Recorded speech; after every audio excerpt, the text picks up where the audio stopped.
in the realm of the physical world and all the suffering and atrocities that we observe and experience, to be able to hold on to our essence and our highest self and nourish it and flourish in it and also own it.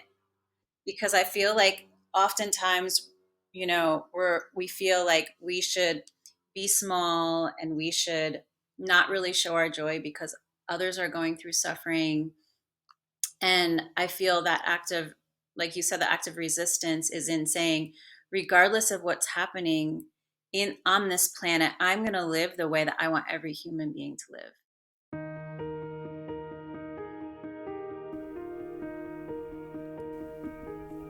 Hello and welcome to the podcast Emotional Intelligence, your greatest asset and key to success.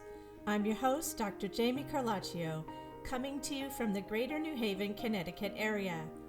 As a positive intelligence or PQ coach, I'm committed to helping people develop both emotional intelligence and mental fitness. That is, you'll come to regard problems as situations that help you learn and grow.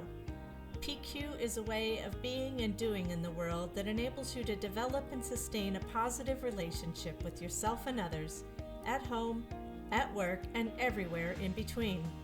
Please subscribe to this podcast and tap the like button so more people can enjoy the benefits of PQ. And now, here's the show.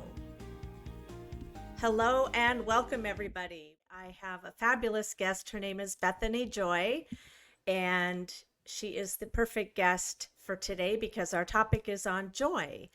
And joy is an interesting thing because a lot of people think joy will come if something happens, but really joy comes because we choose to experience it and we choose to maybe dig down deep inside ourselves for it. But before I say any more about joy, I want to introduce you to Bethany. Bethany was raised in upstate New York in a very religious family, and growing up, she had a deep love for God, but she always felt something was off and from what she was being taught. So she had some mystical experiences at an early age in which she was shown that God is much greater than any holy book or lineage. So at age 19, she began to explore different spiritual paths and teachings. She was disillusioned with the greed of the United States, and she spent portions of the next decade working in Nicaragua in orphanages, which I think is totally amazing.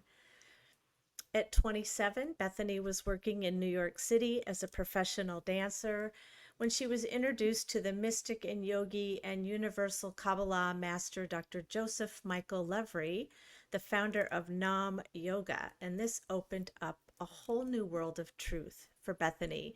Her insatiable quest for truth led her to study under yogis, shamans, and mystics around the world. Yet through it all, she was constantly guided back to her own heart, her own fountain of truth and light that we all have within us. Bethany connects deeply with the mysteries of ancient Egypt, and she has studied with adepts and masters of this lineage since 2005. She's humbled to be a student sister of Mary Magdalene, Isis, and Mother Mary. And through their guidance, she has come to understand that the energies of the Venus path, Rose lineage, and Beauty way are crucial medicine for the times that we live in. And I couldn't agree more. We all need some more of that. And she embodies the essence, and embodying the essence of this is a key in birthing our new earth. Today, Bethany leads courses, retreats, and classes for women who are seeking to live a more empowered, truth-filled, and joyful life, and this brings her great joy. She is a mama to 3 magical children, and she currently resides in Nashville, Tennessee. Thank you, Bethany, for being here with us. How are you doing today? Thank you, Jamie. I'm good. I'm doing great. It's great to be here. Thank you. Good, thank you. You know, I was thinking about a couple of things. One is that I think sometimes of joy as an act of resistance because there are lots of things that might ostensibly try to prevent us from feeling joy or experiencing joy. And it's certainly, if you look around us, in the world today, there are a lot of things going on that are certainly not joyful events. There are wars, there's political factions, there's a lot of infighting, and Yes. then there's a lot of poverty and famine. And yet, I know for a fact that even people who live in areas that are under resourced find joy. Or maybe I should say they don't find it, but they reach down inside them and they experience it because it already exists there. So I think of joy also as an act of resistance in another way, in that people who are oppressed, they can't, nobody can take their joy away. And I'm thinking of the history of African Americans and particularly women, since that's my area of expertise. They found ways to access their joy in ways that nobody could take away. Racism couldn't take it away, gender discrimination couldn't take it away, or excuse me, class distinctions couldn't take it away. And Mhm. so I'm wondering if you have anything to say about joy as an act of resistance to kick off our conversation. Yes, I really do. I completely agree with you. And I think that joy actually is our natural state of being. It's who we are at the core and at our essence. And so, like you were saying, in the realm of the physical world and all the suffering and atrocities that we observe and experience, to be able to hold on to our essence and our highest self and nourish it and flourish in it and also own it, Hmm. because I feel like oftentimes, we feel like we should be small and we should not really show our joy because others are going through suffering. And I feel that active, like you said, the active resistance is in saying, regardless of what's happening in on this planet, I'm going to live the way that I want every human being to live. Hmm. I'm going to Hmm. live in my true essence and my true joy and my true expansion and love and beauty. And of course, we're going to go through challenging times, but coming back to that vibration again and again and again and nurturing it, and feeding it, I feel like not only is that an inspiration for others around you, but you can move into the fullness of your calling. You can serve better. You have your cup is full, so you can let it overflow and you can help others. Yes, my cup overflows, and my cup runneth over, as the Mhm. Psalm 23 says. And I think about that when I do gratitude lists. Yeah. When I do a gratitude list, it doesn't matter if my gratitude is getting out of bed. It doesn't matter if it's about breathing or having that really great first cup of coffee in the morning. That Mhm. brings me joy. Mhm. And I think also when you were talking about the atrocities, and that we can still feel joy, and that doesn't diminish other people's pain and other people's suffering, but what it does is it's that vibration you were mentioning, and the vibration is positive and full of love and goodness, and it serves our highest good. And if it's serving our highest good, it can't not do otherwise as Yes. it radiates out. Mhm. Yeah, we just had the Mary Magdalene feast day, right? A Mm-hmm. couple Mm-hmm. days ago. And when I was doing a meditation before, because I was leading a workshop on it, I was, connecting with her and sort of asking, like, how can we be like you? Because whenever I study a lineage or a holy book or mentor with an ascended master, it's like I don't want to learn about it. I want to become it. I want to become that which I am studying. And so that was sort of my prayer in the meditation. How can we become Mary Magdalene at this time? And it was so clear. She's like, you hold space for everything that's happening on the planet. Mm-hmm. You hold space for all the suffering and atrocities.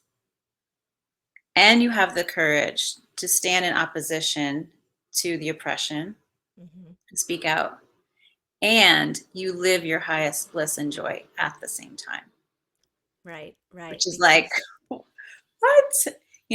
But yeah, Yeah. But can you imagine, like, if we all, especially those of us that are truly here to serve Hmm. at this time and uplift others and assist others, like, if we could really do that, like, completely hold space and um, hold the vision for the other side, for where we want to see humanity go and where how we want the new earth to birth, and at the same time, have the courage to the absolute courage and fearlessness to stand in the Hmm. face of that which is unjust Yeah. and be joyful.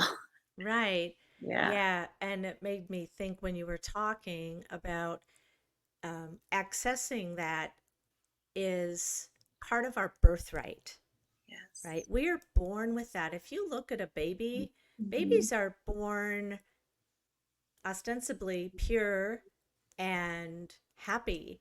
Mhm. And unless something really traumatic happens to that baby, everything is a discovery. And the toes, right? When babies first like learn about their toes, when Yeah. they discover their toes and they put them in their mouth, that's Mhm. totally joy for the baby. And I just remember watching my son grow up, and I know you have three kids, so you've got three times the joy. Mhm. But watching him learn to walk, watching him get his first train set, watching him, chew everything basically. He chewed Yeah. everything in the house, including paper. We had to like say, come on. I had one babysitter say, "Are you a goat?"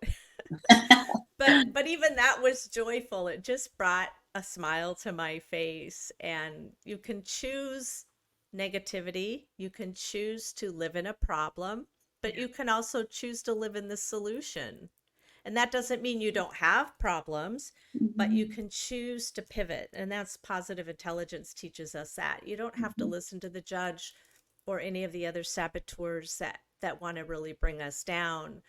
Instead, we can follow the sage path, the path of our inner divinity that says we can have empathy and compassion, and we can learn from our mistakes. And instead of thinking of them as, deal breakers or, oh my gosh, the world is going to end, we can say, no, it's not. I just learned something really valuable, and now I'm going to do something else. Mhm. Yes, I completely agree. I also think, like what you said earlier about gratitude. Gratitude is so tightly tied in with joy. Hmm. And yeah, whenever I start to go into a grateful state, joy naturally bubbles up. Hmm. But I also think it's helpful to recognize the areas that, or the activities, the people that truly are, just allow joy to fill you. I know you and I both talked about dance. Dance is one of the Hmm. things for us. Hmm. And just recognize that's really important self love and self care, to have those, whatever it is, if it's doing art, if it's gardening, if it's hanging out with this friend, if it's taking a bath, whatever it Hmm. is, like really have those in your schedule. Because I know, I've worked with women, and for a while I'd say, what brings you joy? Hmm. Hmm. And they'd get this blank look on their face. Or Yeah. like, when was the last time you did something that really filled you with joy? It's like they couldn't remember. So we have to remember and actively, just like you'd want your kid to do something that they loved, or, a loved one, Hmm. actively bring that into our schedule and into our lives. Yeah, it's like you have to give yourself permission. Yeah. Because especially I think for women, since you mentioned women, women ostensibly are the major caregiver in the family. They're Mhm. the ones that make sure that, there's food in the fridge and on the table. There's make sure the kids go to camp. They make sure Mhm. the kids get to school on time. And that isn't to say men don't participate in that, but women do the lion's share of the work in raising the children. And oftentimes, and I know it's true for me, I put my son ahead of me. And that was a really important thing to do. I need to make sure his needs are met. But now my child is a senior in high school, and he's pretty independent. He has a car, he Mhm. has friends, he has a job, and he has an Xbox in his bedroom. So I realized I don't have to worry so much about him. I can start accessing that joy that I basically deprived myself of. Yeah. Yeah. And I especially, because I worked with um, in prenatal yoga and mommy and me yoga for a while. So especially when the kids are little and Mm-hmm. they're just taking so much of your life force, Mm-hmm. you have to fill your cup. You have to, in all in the little ways. It's not going to be the same as when they're older, but when they take the nap, instead of doing housework, or just take a few minutes and relax and lie down, or listen to something that brings that some notice the things that give you energy instead of suck your energy, because I think for Yeah. a lot of us, we have downtime and then we'll be on our phones. But like for me, that sucks my energy. And I even say to my kids, like, notice what's giving you energy and what's taking your energy, just so we can be conscious of that. Yeah, I love that. And I certainly can be guilty of saying, oh, I can do some housework now. I remember when Javi was little, I was just grateful to take a shower. Yeah, right. Yeah, Yeah. yeah. And I think most women can identify. It's like, when did you get a shower? Well, as soon as I put him or her down to bed, I could hop into the shower. My kid had one of those things that I don't remember what it was called, but you put them in and they sit in it, and there's a lot of toys that they can Oh play yeah. with. And it was like, I just needed to sit him in there for sometimes just to have a moment to myself where I didn't have to worry about what was going in his mouth or whether he was going down some stairs that he didn't know how to go down yet. Yes. Yeah. Yeah. So, I want to ask you, first of all, is your maiden name really Joy, or did you name yourself that? So my maiden name is Bethany Joy Hard. Mm, My middle name was Joy. I never liked my last name. mm-hmm. Like, I always hated it. Growing up, Mm-hmm. I'd just be like, Bethany Hard, I wouldn't Yeah. Bethany Hard. So, but then when I got married, I didn't take my ex-husband's last name. I think I just intuitively knew it wasn't going to last forever. Mm-hmm. And then when he and I divorced, I was like, I've never liked my last name. I didn't take his. This is my life. This is my destiny. This is my name. I'm going to drop the hard and I'm going to make Joy my official last name. So I did it legally. Mm-hmm. Um, yeah, I dropped what felt like hard karma, and I was like, no, I Yeah. want Joy to be my full name. So yeah, that's how. So I like it because you not only do you know how to access your joy, but you embody it and you are it, right? It's part of your identity. Hmm. And when you were talking earlier about how we fill our own cup, when we have a full cup, we have something to share and something to give. Yes, yes, absolutely. And I think there's another, we think of joy as happiness and lightness and fun and filling you, but there's another aspect to joy. There was a time during my marriage that was really Hmm. hard. And I remember like being on the bed crying this one day. Hmm. And I kept on hearing, your joy is your strength. Your joy is your strength, which is in the Bible too, right? Your joy is your strength. I kept on hearing that. And I was like, oh, okay. And for me, I was, asking what brings me joy. And for me, it was dancing. And I had been a dancer my whole from 5 until like 27. And then I was in like the baby years. So it had been like a good decade or more than a decade. Then I danced. Hmm. And I was like, I need to dance again. And I was hearing, yes, your joy is your strength. And for me, doing that thing that I immediately knew brought me to a state of joy also gave me so much strength. Hmm. And I honestly think it attributed, among other things, to giving me the strength to leave that marriage. It's Hmm. going back into what brought me joy. Yeah, I left a marriage as well, and it was a trade-off for me. It was, do I want to continue to be miserable, or do I want to feel fearful that I'm going to be alone, right? And my fear of being alone made me stay in a marriage that I wasn't happy in. And as Mhm. soon as I realized, you know what, life is too short to be unhappy, and as soon as I made that decision, actually, both of us were happy, right? It was time for us to part ways. And as soon as we did, I think we both were able to access our joy in different ways. He Mhm. has his own way of accessing it, and I have mine. And the other thing I wanted to ask you about, is your early life as a woman raised in a very religious environment and how you took a different path and how that relates to how you became who you are today. Yeah, so it was a very Christian home, and in some ways it was beautiful in that my parents really, in some ways they were really open because they had met in a Christian commune in California, so they were kind of like hippie, you know. But there was also like a legalistic part of it that my Ah, dad brought in just through his wiring or past lives or whatever. And so that part of it, the legalistic, and he was pretty oppressive, and he was pretty not, it was not an easy childhood in many ways with him. He had the two sides, be very loving and very angry, and so, but in that, I observed every day, like waking up and he was reading his Bible on the couch like every morning. And he also had been a philosophy major, so we would have these really deep talks all the time. mm-hmm. And he introduced me to a lot of books, and he actually gave me books on mystics when I was Mm, young. mm-hmm. And I remember reading them and being like, oh, I'm a mystic.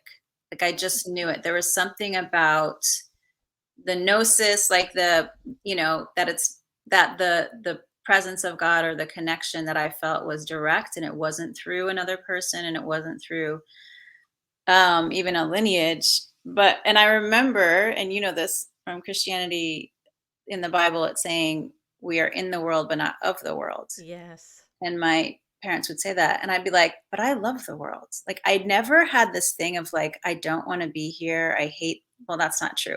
I did in some ways for, Mm-hmm. for having a hard childhood, but I also like loved the earth. I loved people. I loved just living life. But with the sort of Christianity I was raised in, it was sort of like, no, you should separate yourself. Like it's bad here. We want to go to heaven, and Mm-hmm. so anyway, yeah, I did separate from that in my late teens and 20s, and I was living in New York City. And my friend had been telling me about this class to go to, for this yoga class. She'd been telling Mm-hmm. me for like 2 or 3 years, and I was like, no, I don't do yoga. I'm a dancer. And then one day I literally heard, it is time. It's time. It was Mm, a Wednesday night. It was this Wednesday night master class. So I went to this class, and it was it was Dr. Joseph Michael Levry, and it was he's a Kabbalist and a yogi, and it would just like blew me open. I cried like 80% of the class. It was so heart opening. There were probably like 100 people there, and I remember feeling palpably like the presence of Shekinah, or what Christians would call the Holy Spirit. It mm-hmm. was Mm-hmm. so thick, and I was like, oh, because I had been looking for spiritual community, but I didn't want to go to church. Right. So I did find it in that vein, but then I moved to Nicaragua and life, and then moved to Nashville, and but I still stayed connected. But that was the opening for me of feeling this deep spiritual connection. And he's universal Kabbalah, so it's not connected with a religion at all. Mm, mm-hmm. Um, yeah, so that was sort of the journey that I took. And then the past few years, what has come in so strong for me is the Isis Magdalene Rose lineage. Mm, Yeah. And so that is the path that feels like I've traveled many, many lifetimes. It feels like everything else has been preparing me for this. It feels like my dharma or my service to the planet is specifically through that vibration, yeah. which really does tie into joy, because in the Venus vibration is one of beauty and pleasure and love and joy and connection and abundance and creation. So, we have all of these different paths that we can take that I think lead to the same place, that lead to source. Mm-hmm. This specific path is one of being fully human and fully divine and fully relishing in the human experience as well.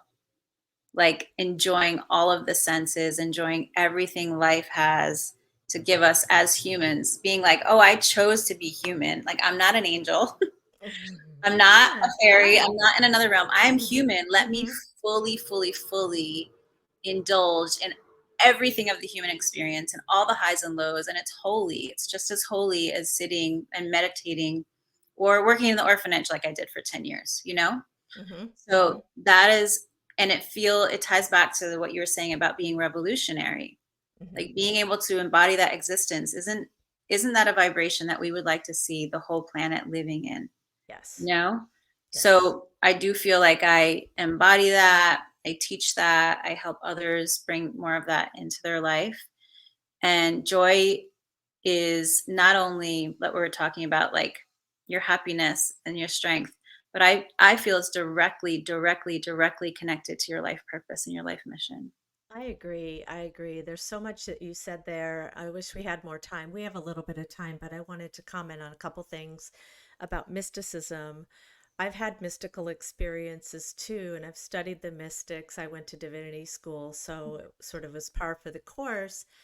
And I think people might think, oh, mysticism is for Julian of Norwich or Catherine of Siena or something like that. But actually, we can have these mystical experiences right here in the everyday. And it doesn't have to be, you don't have to, live in the medieval era, and you don't have to, anchor yourself to a church. But I also have felt the presence of the Holy Spirit literally enter my body in the most physical way possible. And I am clairaudio, so I hear voices that tell me what to do. You're going to divinity school. You're going to go Mhm. help women. You don't need a collar. I thought I was going to be a priest one day, and it turned out I'm not. And I'm like, thank you, God. Thank you for saving me from myself. But I was a churchgoer, and I stopped going to church because I found that I had a spiritual connection that was directly related to my sense of the divine. And that has that has proven to be really helpful to me, and that's kind of the energy that I bring to my interaction. So joy is in the everyday. The other thing, and this is really important, being happy is a feeling. Joy is a state. Mm, Joy is a state. I I like that. when I'm in joy and when I'm in myself, I'm happy. But I can be happy for a moment, like, oh, I'm so happy it's sunny and I can go to the beach. Joy is so much deeper Mm, and permanent mhm. than that. I agree. Yeah. Yeah, And I it's want who to, we are. yeah, exactly. And that's our Mhm. birthright. So that is who we are. And we get to claim it and say, yeah, that is mine. That's mine. I get joy. And, maybe you don't want to take dance lessons, but maybe you want to do something else. And, Mhm. I want to read Frederick Buechner is one of my favorite theologians. And here's a very short snippet of a longer thing that he said.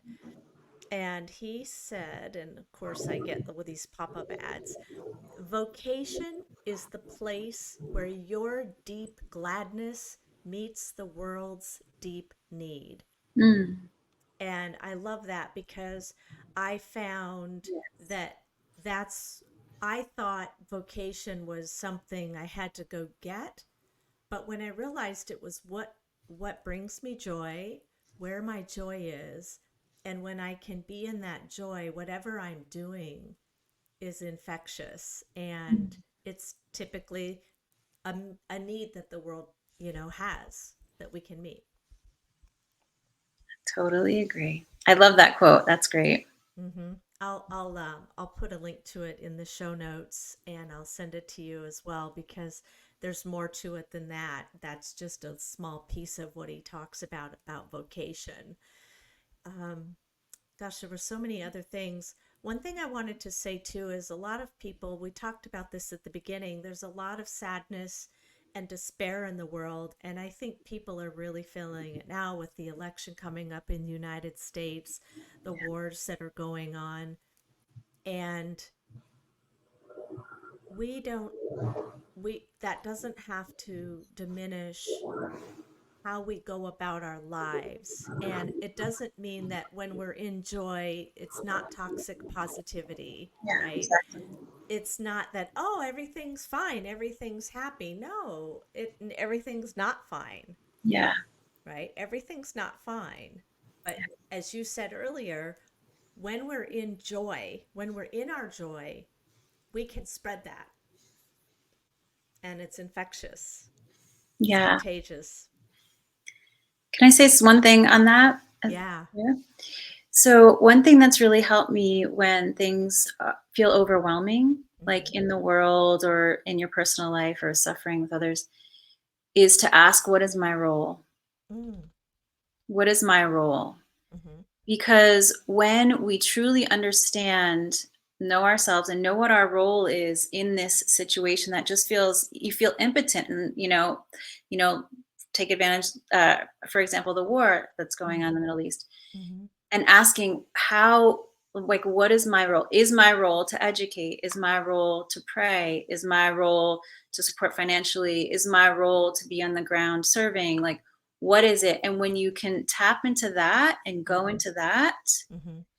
not only are you, like, your precious life force, your finite precious life force is channeled exactly in the way that it can go to help that situation, but you don't become overwhelmed with it, and like, what do I do, what's happening in the world? It's like, ask, what is my role, what is my role, and then fulfill your role, and know that, do not be shamed by others by not fulfilling their role. Yeah, right. And we all do have a role. And I often ask my spirit guides, what what should I be doing today? And please lead me. And Yeah. please also help me listen, because sometimes the noise in my head prevents me from actually really listening to Mhm. what I'm called to do. Agreed. Yeah, yeah. So we're out of time, but I do want to play a short snippet.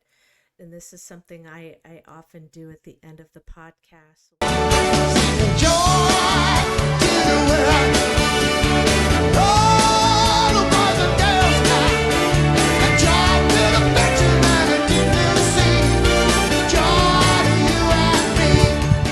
But Bethany, thank you so much for coming on, and I appreciate you so much.